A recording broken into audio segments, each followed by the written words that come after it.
Bonsoir à tous, nouveau numéro ce soir de l'émission Putsch Live produite par Putsch Media. Ce soir, nous sommes le vendredi 25 février 2022 et les médias mainstream n'arrêtent pas de nous le dire. L'Europe, la guerre est aux portes de l'Union européenne. C'est pas l'Europe, mais de l'Union européenne. Et ce soir, qui mieux que David Engels pour nous parler, pour nous donner son analyse. Bonsoir David, comment vas-tu? On se connaît, tu écris aussi dans Putsch de temps en temps. Comment ça va? Salut Nicolas, merci pour l'invitation. Oui, ça Ouais. va bien d'un point de vue individuel, mais évidemment, en ce qui concerne l'actualité, c'est extrêmement préoccupant et en même temps, en tant qu'historien, extrêmement intéressant de voir l'histoire se développer sous nos yeux. Toutes les secondes, toutes les minutes nous apportent des Ouais. informations tout à fait nouvelles. C'est extrêmement fascinant et évidemment préoccupant.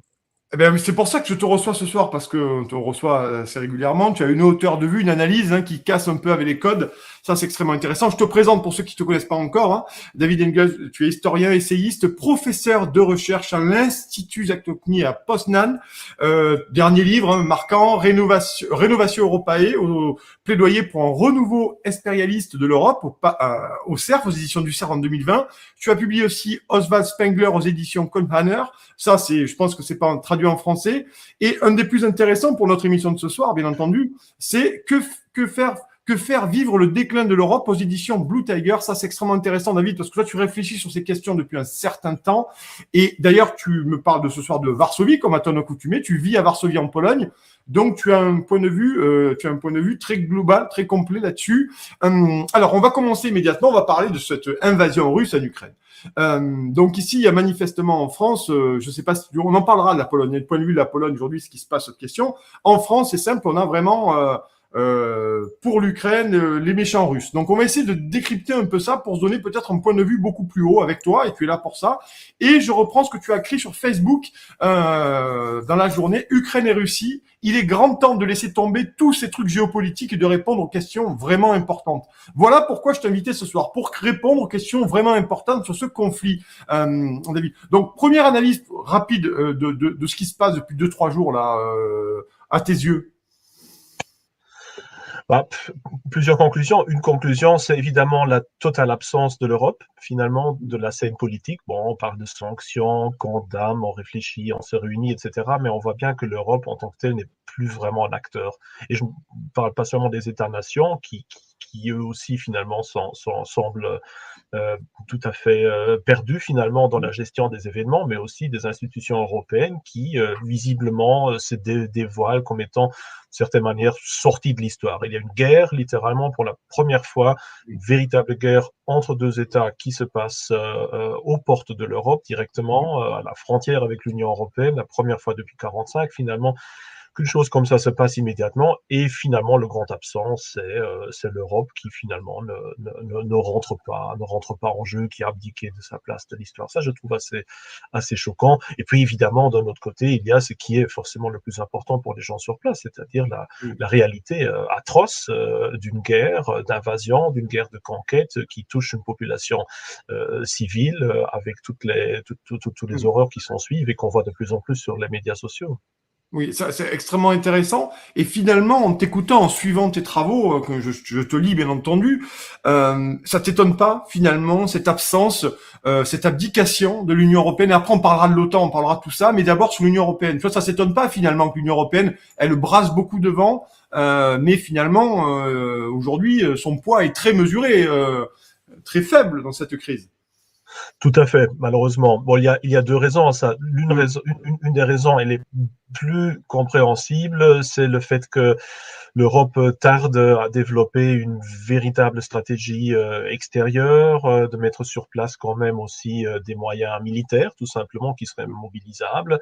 Donc ça, évidemment, pour le moment, ça n'avance pas vraiment, vu les divergences d'opinion des différentes nations, et d'un certain point de vue, vu l'orientation idéologique actuelle de l'Union européenne, on pourrait peut-être dire heureusement qu'ils n'ont pas d'armée à eux-mêmes, hein, ça il faut le dire aussi. Et puis d'un autre côté, ça reflète quand même aussi un problème de naïveté et quelque part d'absence de pensée politique qui est la conséquence de plusieurs générations de pacifisme, d'infantilisation, de plus jamais la guerre, de tout le monde s'aime bien, où finalement on voit bien que ni les élites politiques, ni les médias, ni même les citoyens ne sont préparés à la réalité d'une histoire qui parfois, pas seulement parfois d'ailleurs, très souvent se fait par les armes, par la guerre, par le combat. Ça, c'est une réalité qui a été absolument mise de côté, peut-être aussi motivée par la guerre froide et, disons, toute cette stagnation politique artificielle induite par la guerre froide. Mais là, maintenant, on est en plein de retour dans la vraie histoire et on voit bien que nos élites ne sont pas préparées du tout à accepter que l'histoire, ça se passe parfois aussi par les armes, qu'il faut d'une manière ou d'une autre être préparé et d'avoir un choix. Là, actuellement, l'Europe n'a même pas un choix. Elle n'a pas d'armée, elle n'a pas de politique, elle n'est pas préparée idéologiquement. Elle est condamnée à rester de côté et de parler d'une sanction ou d'une autre sans véritablement avoir sa place dans le monde. Et ça, comparé à la place de l'Europe il y a une centaine d'années ou 150 années, est absolument phénoménal comme différence. Alors ça, ce qui est intéressant, c'est que moi, la réflexion que je me fais depuis quelques jours, c'est que nos élites européennes, je parle des élites européennes, je parle des élites qui constituent l'Union européenne, sont assez sévères sur tout ce qui est les questions de souveraineté, les questions d'indépendance, les questions du droit des peuples à disposer d'eux-mêmes. Et là, ils se sont découverts une passion pour la souveraineté, pour la non-ingérence d'un pays étranger dans un autre. Finalement, il y a aussi, à quoi c'est dû cette inconsistance idéologique, finalement, de mettre ça en avant pour la défense de l'Ukraine? Bon, je crois qu'un européiste dirait que la différence fondamentale, c'est évidemment qu'à l'intérieur de l'Union européenne, tous les États membres souscrivent à certains droits, certaines obligations et sont donc obligés, je dirais, par rapport à la communauté, de respecter certaines règles qui désormais ne font plus nécessairement partie de l'apanage de l'État-nation en tant que tel, mais qui sont dans l'intérêt de tout le monde. Mais il est vrai, évidemment, qu'on voit là un certain cynisme assez typique que d'un côté, on parle de l'autonomie de l'État-nation comme la valeur la plus haute de l'Union européenne, quand il s'agit, ou du monde occidental, quand il s'agit de juger la situation maintenant en Europe orientale, alors que quand il s'agit maintenant d'États comme la Hongrie ou comme la Pologne, cette même autonomie politique interne, elle compte pour relativement peu. Donc, en effet, il y a Oui, puis elle est sanctionnée, David, aussi. mesure. Elle est sanctionnée. Elle est sanctionnée par la Commission européenne, l'état de droit, sur la notion d'état de droit qui est fondatrice de nos États. Oui, tout à fait, très, très, très gravement, même ici en Pologne. Je veux dire, je te parle ici de Varsovie, et là, on est évidemment en plein milieu de toute une série de sanctions qui touchent de plus en plus lourdement, finalement, aussi l'économie ici, l'État polonais, et qui influencent très fortement aussi la survie possible du gouvernement et l'opinion publique, c'est un fait. Alors, je voudrais qu'on revienne là-dessus, bien entendu. Ce qui est intéressant, bon, on rappelle, hein, il y a eu la violation des accords de Minsk par l'organisation du traité de l'Atlantique Nord. Et cette question, aujourd'hui, elle se pose. Des accords de Minsk, hein, qui ont été signés entre 2014-2015, bien entendu, pour essayer de... Et après, on s'est rendu compte que l'OTAN, finalement, essayait quelque peu de placer ses pions au plus proche de la Russie. Aujourd'hui, c'est à peu près la carte qui s'est dessinée. Et aujourd'hui, Vladimir Poutine est en train d'avirer l'Ukraine. Finalement, comment tu le vois, toi, cette volonté aujourd'hui guerrière de Vladimir Poutine d'aller rentrer en Ukraine? C'est pas seulement le Donbass, bien entendu, cette région frontalière entre la Russie et l'Ukraine, cette région à l'est, bien entendu. Comment tu vois finalement que Vladimir Poutine aujourd'hui attaque par tous les fronts et il est dans Kiev aujourd'hui, l'armée russe est dans Kiev ce soir. Comment tu le vois? Pour toi, quels sont les objectifs de Vladimir Poutine à cette heure? Selon toi, parce que c'est compliqué de le dire. Oui, ben évidemment, on n'est pas dans sa tête, mais forcément, on voit bien qu'on est là dans un total changement de paradigme. Disons que les masques de la diplomatie, des petits conflits régionaux, etc., sont tombés. Et là, il s'agit maintenant tout simplement de faire parler les armes et d'assumer une toute autre logique. Et là, on est de nouveau dans une logique, je crois qu'il y a une très vieille tradition aussi en Russie, qui est celle du rassemblement des terres russes et qui finalement est basée sur une toute autre vision de la politique. L'Europe actuelle est divisée en très nombreux États-nations, ne poursuit plus, au moins depuis la Deuxième Guerre mondiale, une logique expansionniste. Elle essaye de s'arranger finalement entre elles.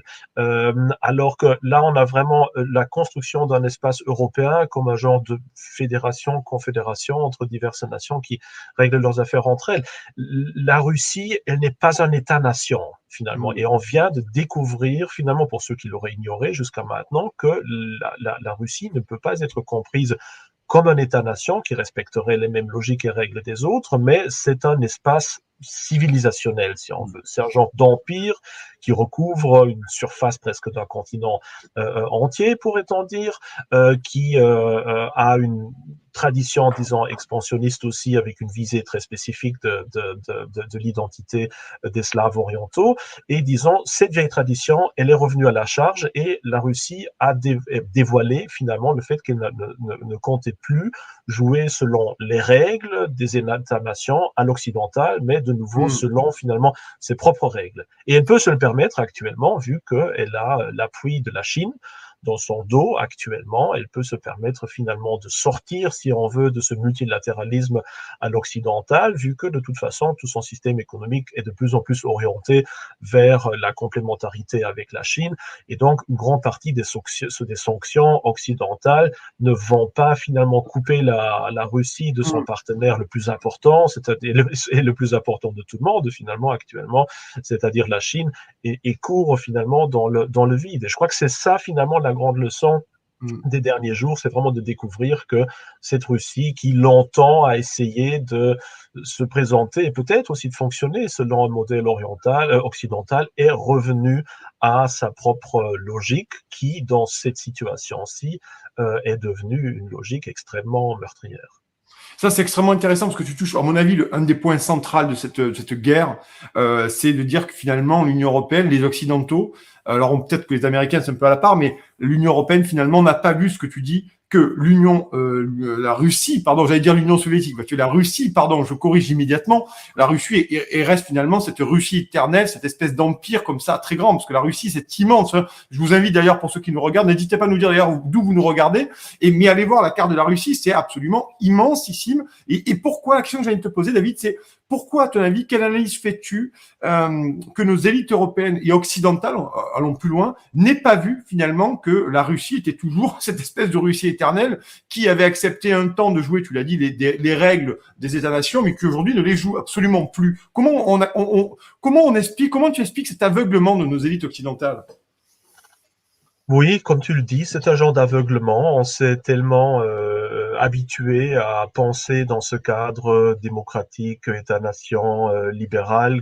On essaye même de comprendre la logique de la Chine, par exemple, par ce paradigme-là, qu'on est même intellectuellement sorti de l'histoire. Je l'avais posté même hier encore, la couverture du livre de Francis Fukuyama avec la fin de l'histoire et le dernier homme. Il y a encore beaucoup pas seulement d'historiens ou de citoyens, mais aussi de politiciens qui restent toujours dans ce paradigme, qui croient que l'histoire, d'un point de vue téléologique, doit mener vers un genre de fédération paisible d'États-nations, tous construits plus ou moins sur le même modèle, tous économiquement libéraux et au niveau de leur constitution étant plus ou moins démocratiques et poursuivant des intérêts, disons, plutôt globalistes, multiculturalistes, etc. Et je crois que beaucoup de gens sont toujours dans ce paradigme-là, ne réalisent pas du tout la différence culturelle qui puisse exister dans ce monde et qui fait que avec même en dépit de toute bonne volonté de comprendre l'autre, on ne sera jamais véritablement dans sa tête et que il faut certainement un certain respect aussi pour comprendre la logique interne de la Chine, du monde musulman, de l'Inde ou de la Russie, qui, je crois, nous a très clairement montré que désormais ou qu'elle n'appartenait pas à ce monde occidental. On a souvent cru la Russie fait partie de l'Occident, même si la plupart des intellectuels russes depuis le 19e siècle nient d'une manière violente cette appartenance finalement à l'espace civilisationnel occidental. Et là, on a vraiment très, très clairement montré que voilà, la Russie, il fonctionne selon ses propres règles, elle a ses propres intérêts actuels, et l'un de ses intérêts, c'est évidemment de redevenir une puissance mondiale et surtout d'étendre aussi sa zone d'influence sur, disons, des populations orthodoxes, slaves, pour aussi contrer évidemment les deux grandes menaces qui reposent actuellement sur la Russie, c'est-à-dire l'intégration, l'infiltration de plus en plus importante de la Chine dans l'espace sibérien et la croissance démographique assez importante des musulmans à l'intérieur de la Russie. Et donc le fait de redevenir ou de recouvrir une partie des territoires qui culturellement s'apparentent plus à cette identité traditionnelle russe devient aussi une nécessité de survie du point de vue évidemment d'un Vladimir Poutine. Et est-ce qu'on n'a pas nié aussi là-dessus, pour prolonger cette question, est-ce que nos élites, une nouvelle fois, nos élites occidentales, nos élites de l'Union européenne, n'ont-elles pas nié quelque peu les identités? On le voit, même au sein de l'Union européenne, il suffit d'aller du Pays Basque jusqu'au nord de l'Europe, on va en Pologne, où tu es, très sincèrement, c'est quand même des mosaïques d'identité, des mosaïques de peuplement, des mosaïques d'influences diverses et variées, de culture aussi. Finalement, est-ce qu'ils n'ont pas nié ça aussi? Parce qu'on voit que l'Ukraine, entre sa partie ouest et sa partie est, il y a quand même des particularismes très forts, russophones ou ukrainiens, ou plus tournés vers l'Union européenne. Est-ce qu'il n'y a pas cette façon d'aveuglement sur ces identités mêmes, finalement, au sein de l'Europe? Oui, absolument. C'est ce qu'on reproche depuis très longtemps à l'Union européenne est tout à fait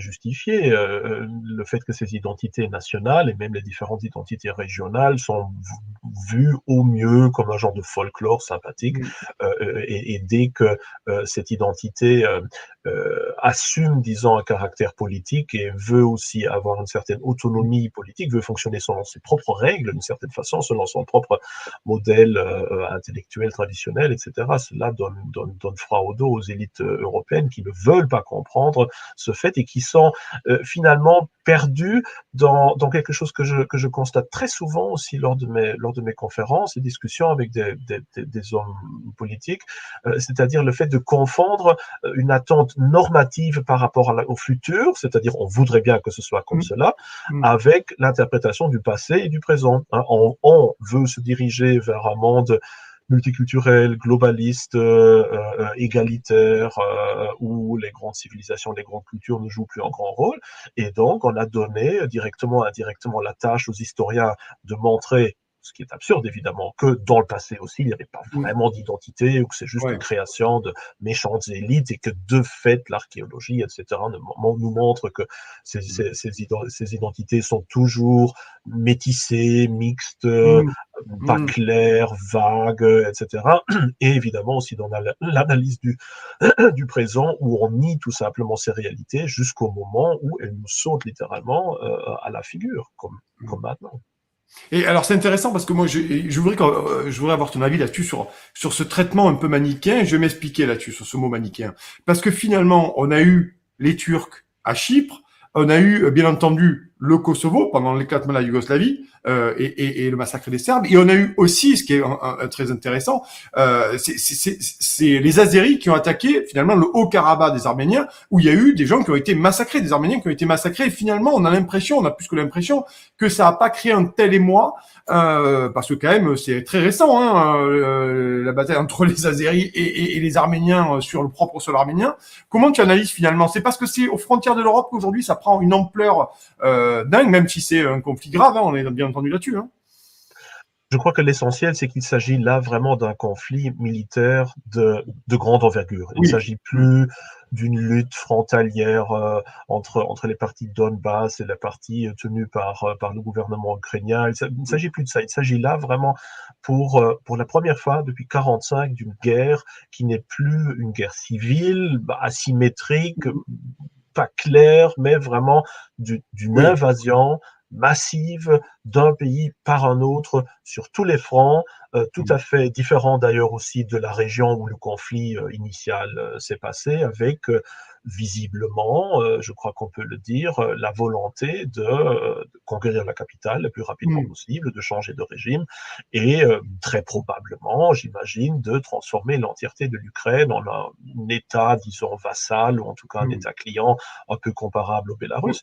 À mon Ouais. avis, c'est un peu ça, en tout cas ça, l'idée maximale de base de Vladimir Poutine. Il faudra bientôt voir évidemment s'il va pouvoir la réaliser, mais j'imagine que c'est ça. Et je crois que cette ampleur et aussi cette brutalité massive avec laquelle ça s'est passé qui a frappé cet Occident qui n'a plus l'habitude de ce genre d'affrontement, qui a cru pendant très longtemps que la guerre, ça n'existait plus chez nous.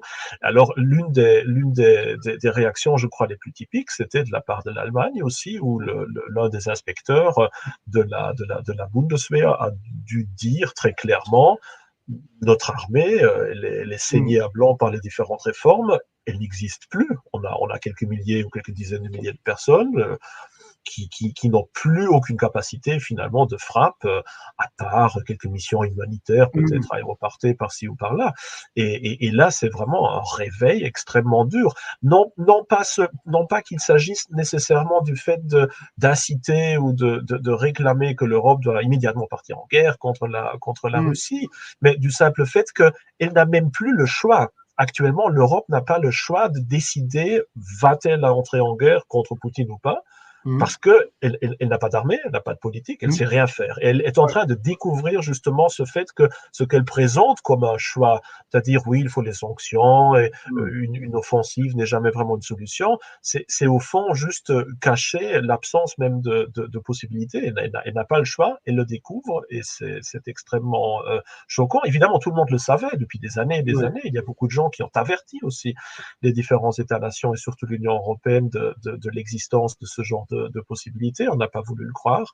Et maintenant, ça arrive à nos portes, et ça va certainement faire partie aussi d'une nouvelle réalité historique qui est basée désormais aussi sur le pouvoir brut, et qui au fond n'est pas une nouvelle réalité, mais qui est une très ancienne réalité, qui était la norme pendant des siècles et des siècles, et qu'on a juste oublié maintenant depuis deux, voire même pas trois générations. Mm. Effectivement, pour toi, il y a eu un certain angélisme où on laissait faire, parce que l'Allemagne, effectivement, et on va en parler de l'Allemagne, parce que c'est intéressant ce que tu dis d'ailleurs sur ça, mais pour toi, il y a eu un angélisme finalement en disant c'est terminé, plus jamais ça. Je le rappelle, l'Europe c'est la paix, ou l'Union européenne c'est la paix, quoi. Oui, de toute façon, bon, en Allemagne, c'est évidemment extrêmement marqué, vu que l'identité allemande moderne s'est construite sur plus jamais la Mm. guerre. On a appris plus de militarisme, plus de Prusse. Nous, maintenant, on agit uniquement sur base de la constitution, de l'économie, ou peut-être d'un certain Mm. impérialisme économique, mais en tout cas, on ne touche plus à l'armée, ce qui est évidemment aussi très pratique, vu que d'un côté, on laisse soit les Français, soit les Américains Mm. faire finalement le sale boulot, et puis à la fin, on envoie peut-être quelques forces, Mm. quelques médecins et quelques infirmiers. Donc là, c'est très clairement un dur réveil, si on veut, d'autant plus que l'Allemagne n'a jamais vraiment rempli, depuis des décennies même, ses obligations de dépenses militaires, laquelle elle est obligée par l'OTAN normalement. Mm. Donc finalement, c'est un peu le juste retour des choses, mais d'un autre côté, c'est évidemment tragique pour notre continent. Et oui, ça reflète évidemment un certain angélisme qui est peut-être aussi typique pour, j'ose le dire, un peu la mentalité de la génération boomer, Mm. pour qui les Oui. armes, l'affrontement, l'agression, tout ça, c'est quelque chose à bannir, et qui ne comprennent pas ou qui ne veulent pas comprendre que oui, il faut chercher des compromis, oui, il faut discuter, il faut trouver des solutions, oui, il faut essayer de comprendre d'autres, mais qu'il y a toujours la possibilité qu'un autre Mm. ne veuille pas jouer à ce jeu, qu'un autre tout simplement dise moi, je veux mon droit à moi, et que dans cette situation-là, il faut pouvoir aussi se défendre, et que, idéalement, pour se défendre, il faut être préparé depuis longtemps et pas seulement découvrir la réalité à ce moment-là. Il y a ce Mm. vieil adage romain, civis pacem para bellum, hein, Mm. et voilà, c'est ce qu'on a oublié depuis des décennies, et on se retrouve justement dans la conséquence de ça.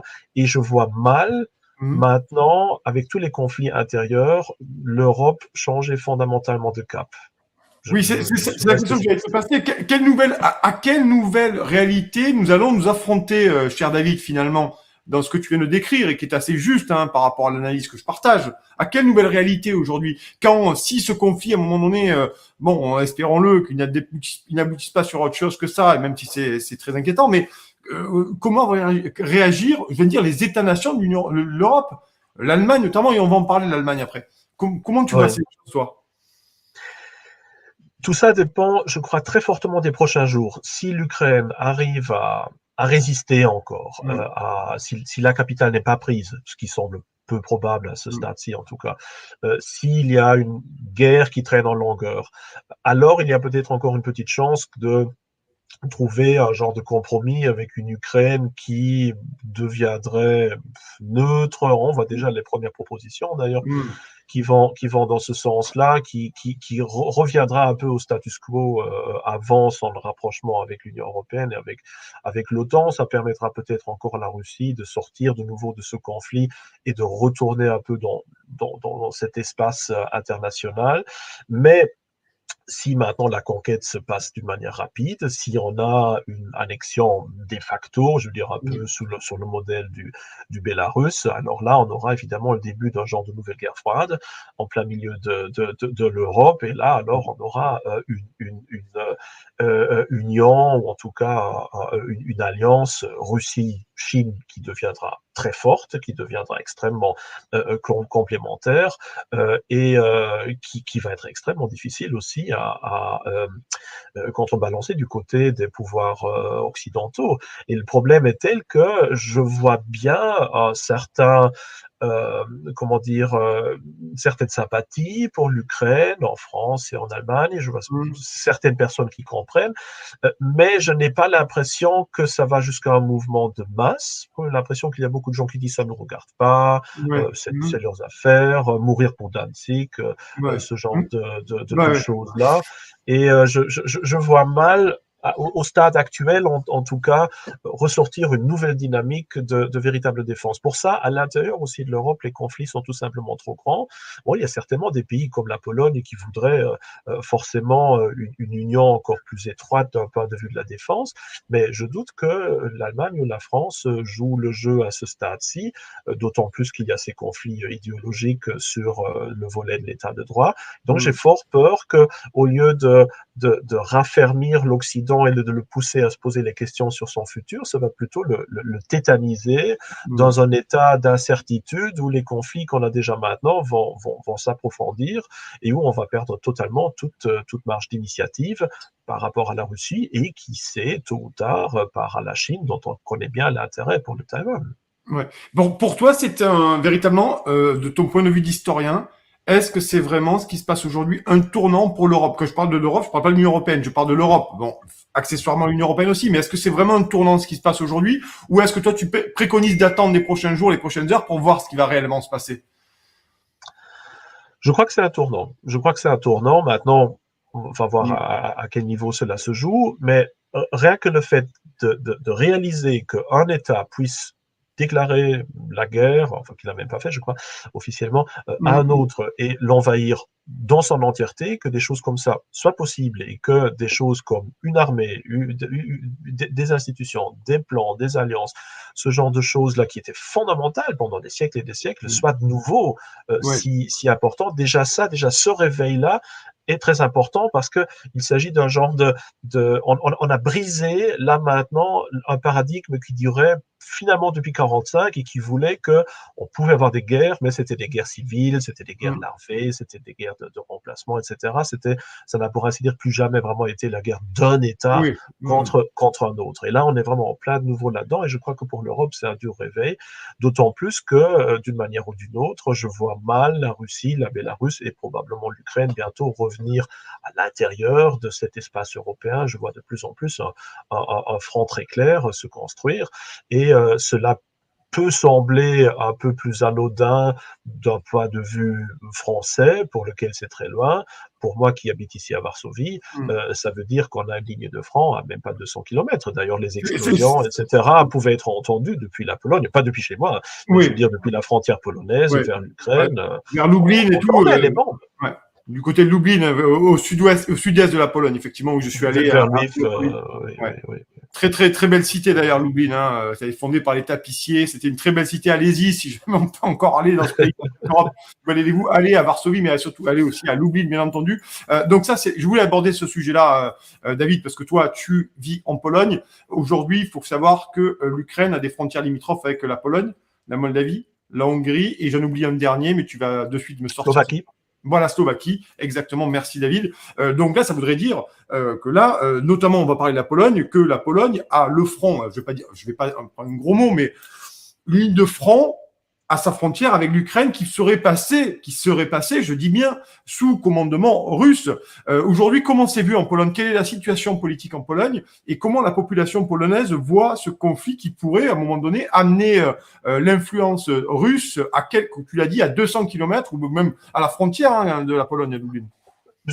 C'est déjà le cas par le Bélarus, hein. Déjà Oui, par le c'est vrai. Bélarus, qui a une très longue frontière commune avec avec la Pologne. On Mm. est déjà dans une situation où, lors de manœuvres militaires, on sait très bien qu'il y a les troupes russes justement de Ouais. l'autre côté de la frontière, et on se rappelle évidemment bien les conflits frontaliers avec les vagues de migrants Mm. importés du Proche-Orient et qui étaient par le biais de Moscou et puis ensuite de Minsk jetés dans les forêts à l'est de la Pologne et qui a poussé la Pologne maintenant actuellement à construire un véritable mur de défense pour protéger l'intégrité de son territoire et surtout stopper ces flux de migrants. Donc, on est déjà dans une situation de guerre froide selon toute cette frontière-là. On Mm. a déjà même une frontière commune avec la Russie par l'enclave de Kaliningrad. Oui. On sait très bien que là, on a des fusées, des troupes, etc., qui sont stationnées là et qui sont à portée immédiate de Varsovie. Évidemment, si l'Ukraine maintenant rejoindrait d'une manière ou d'une autre ce nouvel espace russe qui commence à se dessiner, alors ça renforcerait encore plus les peurs existentielles de la Pologne, dont l'Occident a très souvent un peu rigolé en disant oui, Oui. voilà, c'est un peu des parano, Mm. finalement tout le monde s'entend bien, il faut faire un pas vers la Russie, etc. Et beaucoup de Polonais disent actuellement, bah, vous voyez Mm. très concrètement ce à quoi la Russie est capable Mm. et ce qui pourrait nous arriver à nous. Bon, évidemment, je ne crois pas que Vladimir Poutine est un suicidaire et qu'il aurait envie maintenant de se lancer dans un Oui. conflit avec un État appartenant ou faisant partie de l'OTAN. Donc là, je crois que le risque est relativement minime pour le moment en tout cas, Mm. mais ça, disons, ça ne calme pas les esprits, mais au contraire, ça rend tout le monde nettement plus nerveux, d'autant plus qu'ici en Pologne, on est évidemment le premier pays à accueillir les réfugiés Oui. ukrainiens. Donc, il y C'est en a la question d'autres. que j'allais te poser. J'allais te poser cette question. Nos amis médias mainstream font des sujets depuis hier sur des Polonais qui vont à la frontière accueillir des Ukrainiens. Comment ça se vit chez toi? Est-ce qu'il y a un vrai engouement pour aller accueillir les réfugiés ukrainiens à la frontière? On parle de plusieurs millions. Je crois qu'on parle de 5 millions de déplacés.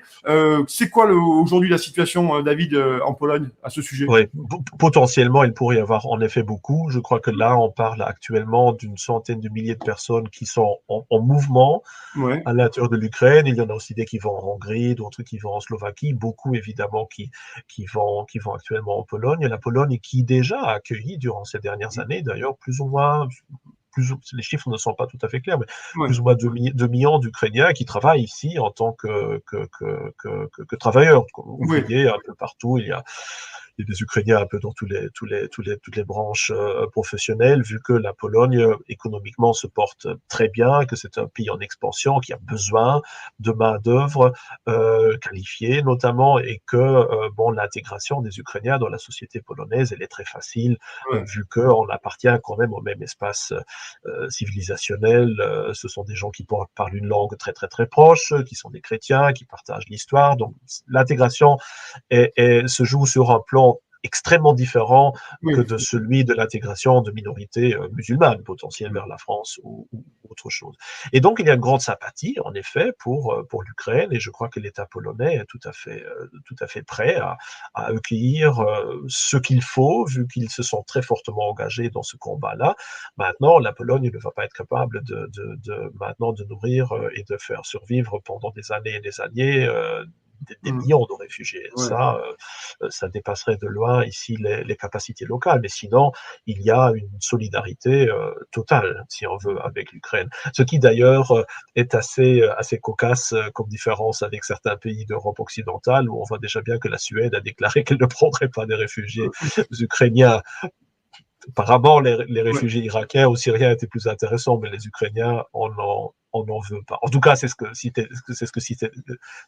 qui s'était dit il y a deux jours ou 3 jours, et qui était assez particulier, je trouvais, quand il s'agissait d'un genre de logique fondamentale de la mesure dans laquelle certaines cultures et nations peuvent être compatibles Mm. et Et d'autres, s'intégrer non. facilement, et qui est véritablement, disons, dans une situation de guerre, parce que là, en Ukraine, il ne s'agit pas de réfugiés économiques, il ne s'agit pas de Mm. gens qui quittent un pays qui fonctionne bien et où il y a peut-être juste quelques attentats terroristes par-ci, par-là. Là, il s'agit d'un pays qui est en train de s'écrouler avec les bombes littéralement qui tombent toutes les minutes. Donc là, si jamais il y a eu des vrais réfugiés, Mm. euh, pour près de chez nous, c'est maintenant, c'est ce cas-là. Et Emmanuel Macron disait que il y a quelques mois que l'OTAN était en état de mort cérébrale. Aujourd'hui, quel est ton regard sur l'OTAN? Est-ce que tu comprends, enfin aujourd'hui c'est l'impuissance, on va dire, hein. On a parlé tout à l'heure des sanctions économiques, financières, des gels d'avoirs ici et là, notamment Boris Johnson, l'Union européenne, les États-Unis aussi, la déclaration de Joe Biden. Finalement, toi, ton regard sur l'OTAN, et est-ce que ça t'étonne finalement que l'OTAN se retrouve là, pieds et mains liés à la frontière ukrainienne, sans pouvoir trop rien faire finalement, parce que c'est ça la réalité. Bon, l'OTAN dépend évidemment essentiellement du bon vouloir des Américains, et là, il est clair que pour eux, leur ennemi principal est la Chine actuellement. Donc, l'Europe jouait de toute façon de moins en moins d'importance, déjà depuis Obama. Puis, il faut dire qu'aussi, les réactions de pas mal d'États européens par rapport à la présidence Trump ont aussi créé certaines animosités, en tout cas durant la présidence de Trump, qui disait, ben voilà, pourquoi est-ce qu'on devrait les protéger s'ils payent même pas leur dû par rapport aux dépenses militaires, etc. Donc tout ça a généré un certain froid qui dure déjà depuis tout un temps. Voilà, actuellement, on en récolte les fruits. On a bien vu que depuis le début, les signaux que le président Biden envoyait par rapport à la Russie étaient, pour ainsi dire, une invitation à l'invasion, où on a quand même très clairement dit depuis le premier jour que il n'y aura pas de soldats américains qui iraient en Ukraine. Donc c'était vraiment un signe très clair qu'on n'irait pas plus loin que des sanctions économiques. Donc c'était déjà quelque chose d'assez curieux et qui montrait que voilà, les États-Unis, d'une certaine manière, sont d'accord d'assumer l'existence d'une nouvelle guerre froide à travers l'Europe pour pouvoir se consacrer plus finalement à la Chine, et peut-être aussi se dire qu'au moins dans une situation maintenant de guerre froide, les États européens vont peut-être plus aussi réaliser la nécessité d'une coopération militaire avec les États-Unis. Alors mon problème dans tout cela, c'est qu'évidemment, je me sens surtout comme Européen, comme Mm. patriote européen. Donc, le fait d'être allié maintenant à un pouvoir tel que les États-Unis, qui font partie évidemment forcément de la culture occidentale, ce n'est pas une mauvaise chose. Je crois que dans la situation actuelle où l'Occident est de plus en plus menacé, que ce soit par l'islam, que ce soit par la Chine, que ce soit par des vagues de migration, le fait de travailler ensemble est une excellente chose, si on ne veut pas être absolument submergé, si on veut, par les nouveaux empires qui naissent. Mais le problème, c'est que l'OTAN, de plus en plus, est devenu, sous Obama et maintenant sous Biden, le véhicule d'une idéologie wokiste, culturellement marxiste, si on veut, gauchiste, Mm. libérale, etc., qui a combiné les intérêts ou la poursuite des intérêts d'une certaine certaine caste économique du deep state, si on veut, finalement, avec une idéologie wokiste assez désastreuse, et qui a alors mené non seulement au fait que maintenant on récolte les ressentiments de tous ces différents pays, surtout de Proche-Orient, qui ont été les victimes de cette expansion-là, mais qu'en plus, ça se voit de plus en plus que cette idéologie a généré une élite qui n'a plus les pieds sur terre et qui, comme en Afghanistan, n'a plus du tout compris la situation sur place, qui a dépensé une fortune pour créer des chaires pour enseigner l'histoire du genre et ce genre de choses-là, mais qui a été absolument incapable de faire un véritable travail disons, d'intégration culturelle et de construction de liens, disons, fonctionnels entre la population et les élites locales et les États-Unis et l'OTAN, et qui a donc, disons, dû se retirer d'une manière la plus honteuse possible. Donc, d'un côté, une coopération militaire étroite entre les pouvoirs et les États occidentaux, je trouve que c'est une très bonne chose. D'un autre côté, le fait que cela se passe de plus en plus sous des auspices idéologiquement très problématiques mène à un certain manque, en tout cas de ma part, d'enthousiasme pour ce projet tel qu'il se présente actuellement. Et il y a une question qu'on n'a pas encore traitée, cher David, c'est la question de la dépendance énergétique à la Russie. Parce que l'Allemagne, aujourd'hui, et est-ce que ça va pas être une cause, finalement, alors, est-ce que c'est éclatement, je sais pas, mais il va y avoir un morcellement, fondamentalement, parce qu'on voit que l'Allemagne, aujourd'hui, est très embêtée avec les sanctions contre la Russie, puisqu'il faut rappeler que, quand même, l'Allemagne est sacrément mise en place, elle a mis en place une dépendance énergétique énorme avec le gaz russe. Donc, à un moment donné, on voit bien que l'Allemagne continue à nous faire des entrechats. La grande Allemagne qui décide, qui tient les principales institutions de la Banque de l'Union européenne, aujourd'hui, eh ben la grande Allemagne, elle rase un peu les murs, quoi, parce que sinon les Allemands vont se chauffer à la bougie si jamais ça continue, non? Est-ce que c'est pas le risque? C'est déjà le cas. L'Allemagne distribue déjà maintenant à ses citoyens des modes d'emploi. Que faire en cas Ah oui, de panne électrique de 24 ou 48 heures, où on dit comment est-ce qu'il faut faire pour survivre sans électricité. Donc, imaginez ça en 2022, de distribuer plus ou moins un manuel survivaliste à sa population, parce qu'on a absolument raté sa propre politique énergétique. Dans un État normal, ça devrait mener soit à une révolution, soit à un oui, remplacement total oui, de oui, oui. l'élite politique, mais là, actuellement, ça ne semble pas intéresser grand Et monde. puis avec la Donc, nouvelle alliance, l'alliance du nouveau pouvoir en place avec Olaf Scholz, ça va être compliqué parce que les écolos ont une part prenante aussi maintenant dans le même gouvernement. voilà. Bon, il faut dire que les écolos aussi, sous Merkel, étaient extrêmement influents, Oui, présents à différents niveaux aussi au gouvernement. De toute façon, c'est un État fédéral, donc d'une manière ou d'une autre, ils sont toujours au gouvernement dans un État ou dans l'autre. Mais ce qui est tout à fait vrai, c'est que souvent, on surestime de loin l'Allemagne. Je sais bien que surtout d'un point de vue français, on a oui, cette vision d'une Allemagne hégémonique qui calcule précisément sa politique économique pour dominer l'Europe, et qui, tous ces mouvements sont quelque part calculés. Mais dans la réalité, surtout depuis la chancelière Merkel, on voit une politique économique absolument suicidaire, qui est totalement irrationnelle et qui nuit essentiellement au peuple allemand et à l'Europe. Le fait de décider de sortir unilatéralement du jour au lendemain du nucléaire, et en même temps aussi de vouloir sortir du charbon, de miser en même temps sur les éoliennes ou autre chose qui détruisent ces forêts tellement chères aux écologistes, et qui obligent à une dépendance énergétique totale d'une Russie dont on sait bien qu'elle n'est pas intégrée justement dans l'espace européen, et qu'elle n'est pas un partenaire donc si on veut sûr. C'était une politique absolument suicidaire, et l'Allemagne en récolte actuellement les fruits. On voit bien que Olaf Scholz, lors de sa visite chez Biden, il a reçu très probablement comment dire, un savant de la part de Biden, ouais, parce qu'on voyait qu'après, visiblement, il a dû dire ok, d'accord, en zigouille Nord Stream 2. mais oui. Mais à la longue, évidemment, ça va affaiblir énormément aussi l'Allemagne, et par l'Allemagne et le reste du monde. Malheureusement, l'Allemagne continue dans cette voie. Actuellement, on est dans une dispute entre la Pologne et l'Allemagne, parce que la Pologne, qu'on oblige à sortir également du charbon de la part de Bruxelles, a dit ok, d'accord, alors on va construire 2 centrales nucléaires parce que la Pologne n'en a pas. Mm. La Belgique a des centrales nucléaires, la Tchéquie en a, les Pays-Bas, de toute façon l'Espagne, mais la Pologne est l'un des rares pays en Europe d'en avoir pas encore. Donc, ils ont décidé, on en construit maintenant des centrales très sûres, hyper modernes.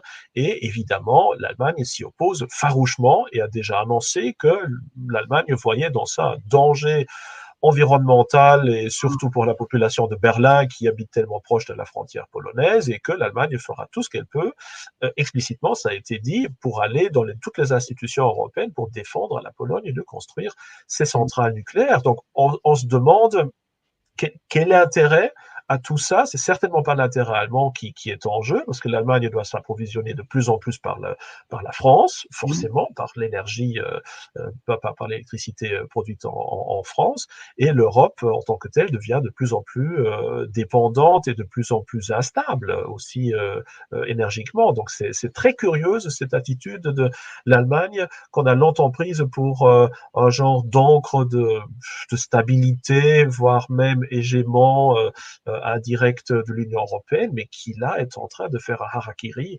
économique et politique absolument bizarre, il Mm. faut le dire, et qui va avoir des suites monstrueuses pour notre continent, vu que c'est toujours l'Allemagne qui domine largement les institutions européennes. Ben oui, parce que j'en parlais tout à l'heure, j'utilisais le terme d'aveuglement, mais finalement, David, faisons un peu de politique fiction. Si ce conflit venait, si les Russes prenaient l'Ukraine finalement et en faisaient une base avancée, tu l'as répété d'ailleurs, tu l'as dit d'ailleurs avec la Biélorussie au nord, et que Vladimir Poutine coupe le gaz russe ou une partie ou moins de flux, finalement, est-ce que tu penses que l'Allemagne pourrait considérablement être affaibli sur le plan énergétique, mais aussi sur le plan politique, peut-être aussi. Non, au niveau de l'Union européenne. Oui, elle sera évidemment obligée maintenant d'acheter le gaz nécessaire pour produire aussi son électricité, etc., aux États-Unis, qui vont le livrer évidemment. Donc il y a des moyens de trouver d'autres solutions. Ce sera évidemment plus cher, donc ce sera un poids encore plus grand sur la population allemande. Mais actuellement, il faut dire que du moins l'électorat de la gauche allemande, général et surtout des écologistes, n'est pas un électorat, disons, socialement déclassé, mais au contraire, généralement, c'est un électorat plutôt, comment on dirait, bobo, de gens qui savent se permettre finalement de vivre leur générosité Mmh. avec avec la planète et qui ne sont pas touchés immédiatement par les hausses des prix d'énergie. Bon, tôt ou tard, ça aura certainement un effet, mais là, actuellement, en tout cas, ce système idéologique allemand reste encore très, très, très ferme, vu que cette idéologie, c'est-à-dire le nucléaire, c'est mauvais, l'immigration, c'est bien, la guerre, elle est mauvaise, etc. Donc il y a vraiment des choses qui ont été intégrées à la mentalité allemande maintenant depuis 2-3 générations, et ça reste encore très, très, très ferme, vu que l'Allemagne se porte de pire en pire, mais ça va encore, disons. Elle reste encore relativement stable, et les gens Mmh. sont persuadés de tout cela. Et malheureusement, sans vouloir faire des généralisations, mais on voit bien que dans l'esprit allemand, il y a une certaine ténacité à rester fidèle à ses erreurs jusqu'à la dernière cartouche, j'aurais dit. Et Oui. il faut s'attendre à ce qu'un changement de mentalité ne s'opère que très, très, très tardivement. Oui. Alors, dernière question, est-ce qu'il n'est pas aussi temps, peut-être, de faire ou que ces États fassent finalement le procès de la mondialisation? On l'a vu avec la crise sanitaire du Covid, pas de masque, pas de test, pas de rien du tout en France, ça a été une catastrophe absolue. On a été obligé, je l'ai souvent dit, d'extorquer, ou les Américains sont allés nous extorquer des masques et tout sur les tarmacs des aéroports chinois. Donc on a vu ce que ça a donné.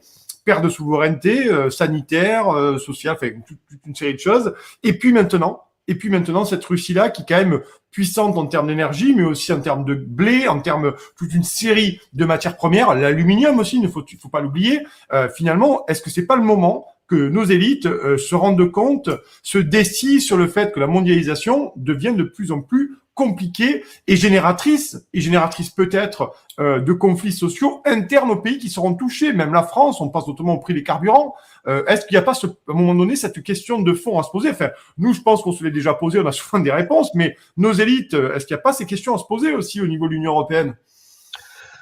Absolument, avec évidemment la conséquence nécessaire, et on n'y est pas encore, que vu que ces ressources sont distribuées d'une manière fort inégale dans le monde, oui, il faut essayer de se détacher, disons, de cette dépendance monstrueuse de la Chine, surtout, qui est un crime, un véritable crime politique par rapport aux générations futures, qu'on a investi, qu'on a abandonné notre savoir, qu'on a abandonné toute notre production industrielle, qu'on a tout délocalisé en Chine, qu'on a ainsi créé seulement finalement cette émergence chinoise dont on a profité pendant quelques décennies par les coûts de production beaucoup plus basses, mais qui menait et qui ont mené, comme on le voit très bien maintenant, au fait que industriellement on devient tout doucement un pays du tiers-monde, finalement absolument dépendant de la Chine, et on pourrait évidemment étendre cette liste et montrer que cette logique globaliste, surtout quand elle touche à des intérêts vraiment stratégiques, a été une idée très mauvaise.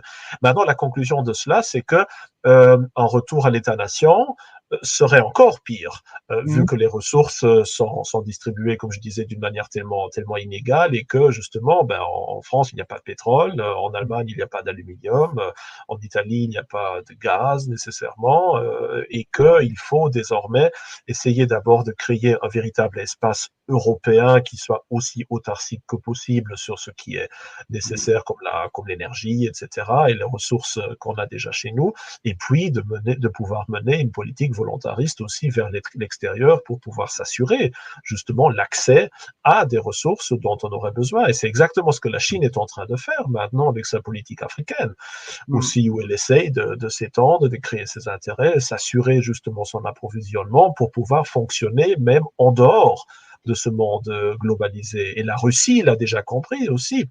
La Oui. Russie s'est détachée du dollar, déjà il y a tout un temps. La Russie a amassé des réserves assez incroyables déjà d'or. La Russie a finalement Oui, elle a fait institué une du politique. colbertisme, la Russie, depuis un certain temps. Elle a fait du colbertisme, tout simplement. Voilà, exactement. Et là, maintenant, avec la Chine, elle a mis sur place une politique d'échange de matières premières contre des produits technologiques de haut de gamme. Donc, finalement, il y a déjà là un espace qui est plus ou moins autarcique, qui se comprend. Et donc, c'est juste finalement les Occidentaux qui, et l'Afrique qui de toute façon est exploitée soit par les uns, soit par les autres, pour être cynique, et qui n'est pas vraiment un agent ou un acteur du marché, mais plutôt malheureusement une victime, si on veut. Il n'y a que l'Occident qui croit que cet espace globaliste économique existe encore, alors que de fait, il y a déjà pas mal d'acteurs qui s'en sont déjà détachés, et que nous, on a raté jusqu'à maintenant l'occasion de pouvoir le faire, qu'on s'est rendu extrêmement indépendant d'autrui, et que là maintenant, une fois de plus, on récolte les fruits de quelque chose qu'on aurait déjà pu voir et qu'on a déjà vu il y a 30 ou 40 années, quoi. Alors, je te garde encore 3 minutes, David, là-dessus, parce que c'est intéressant. Tu dis finalement que l'État-nation n'est plus la solution aujourd'hui pour être souverain énergétiquement, entendons-nous bien, hein, énergétiquement pour pouvoir fonctionner.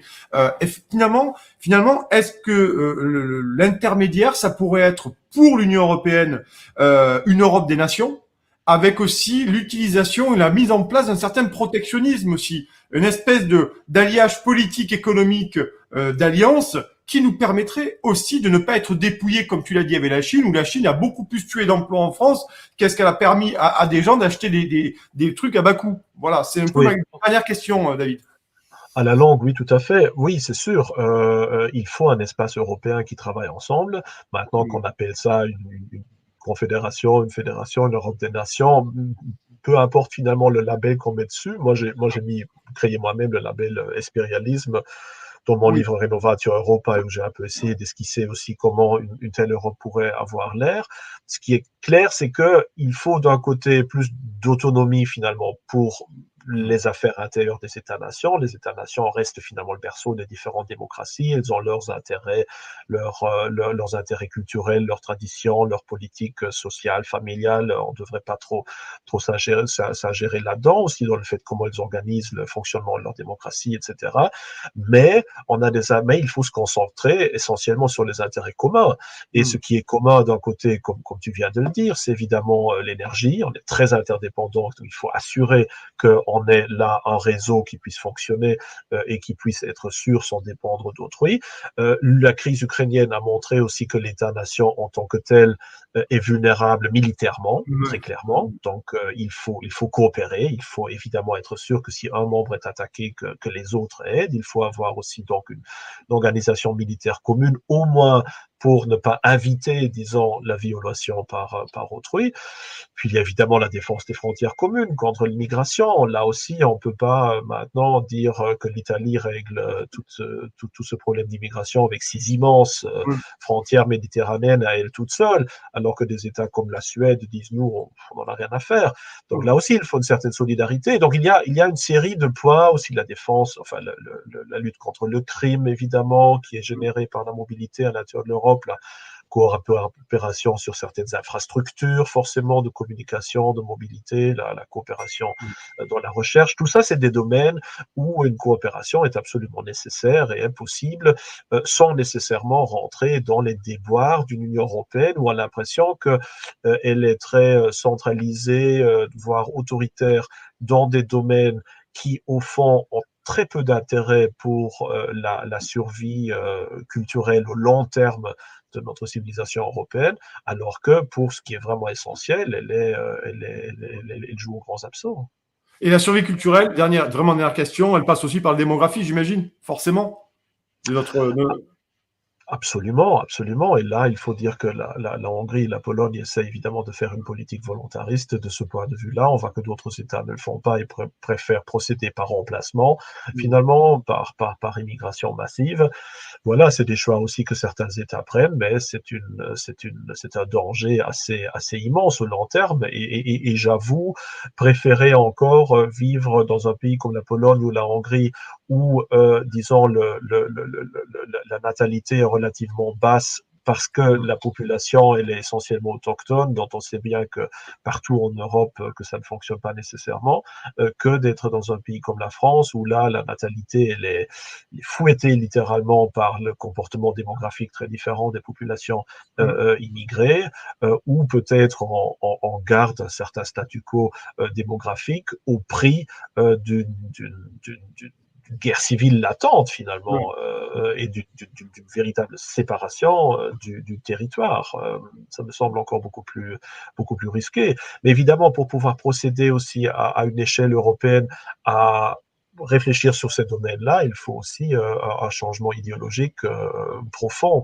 Et ce changement idéologique vers une compréhension, disons, plus conservatrice ou plus peut-être traditionnaliste, ou en tout cas plus patriotique aussi finalement de notre identité. Je le vois ici à l'est de l'Europe.